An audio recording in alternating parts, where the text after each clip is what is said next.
हा शिक्षक पण असा अध्यात्म नसणारा आहे. यांनी फक्त पोलिसांना विचारलं कोणाकडे आलात आणि कशासाठी आलात एवढ्या रात्री, हे म्हटल्यावर पोलिसांनी आणि त्यांच्या सोबत असलेल्या गुंड प्रवृत्तीच्या लोकांनी, आता ते वाळू माफिया आहे मी काय कोणाला ओळखत नाही, या सगळ्यांनी त्या शिक्षकाला एवढी बेदम मारहाण केली की त्या शिक्षकाचा मृत्यू झाला. वैजापूरमध्ये काही घटना घडली होती, त्याचा तपास करण्यासाठी पोलीस आले होते. मला वाटतं हे अशा पद्धतीनं तपास होतो मी पहिल्यांदाच बघितलं की तपास अधिकाऱ्यावर फिर्यादी होता. ठीक आहे, फिर्यादी कधी कधी असतो, पण फिर्यादी गुंड घेऊन होता सोबत. आणि मला असं वाटतं अशा पद्धतीनं एका शिक्षकांचा मृत्यू काल झाला. मृत्यू झाला रात्री 11:30 वाजता आणि काल संध्याकाळी 9 वाजता मोठ्या मुश्किलीनं थोडासा मायनर प्रकारचा गुन्हा दाखल झालाय. तोही होत नव्हता. अननोन लोकांवर गुन्हा दाखल करतात, नाव सगळं माहिती असताना. पहिली गोष्ट ते त्यांना वाचवत होते. काल मला जी माहिती मिळाली की जिथं पोस्टमॉर्टम होतं तिथं एसपीचं जायचं काय काम?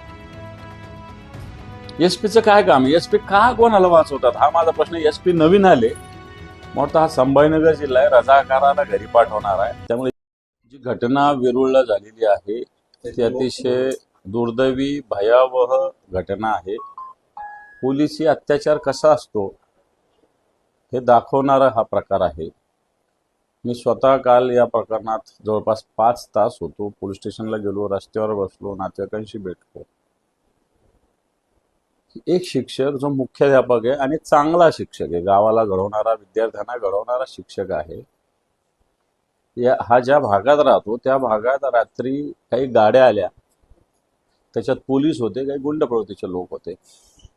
हा शिक्षक पण असा अध्यात्म नसणारा आहे.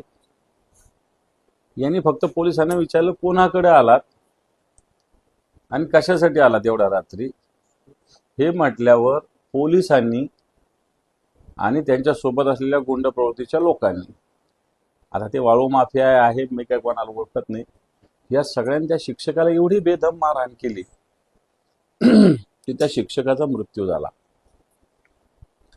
आता पोलीस याला वेगळ्या पद्धतीनं तांत्रिक कारण देतात, मृत्यू अटॅकने आला. पण तो अटॅक का आला? मारहाण केल्यामुळे आला. बरं, आता लोक कोण होते तर स्पष्टपणे सांगायचं तर एक नागरगोजे नावाचे अधिकारी होते. आता ते कोणत्या पदावर आहे मला नाही माहिती. त्याचा व्हिडिओ उपलब्ध, तो सांगतो की हा माझं नाव नागरगोजे आहे, असा तो स्वतः सांगतो. असा व्हिडिओ उपलब्ध आहे.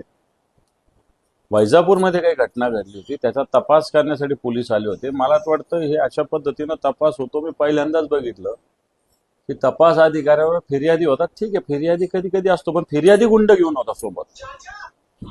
आणि मला असं वाटतं अशा पद्धतीनं एका शिक्षकांचा मृत्यू काल झाला.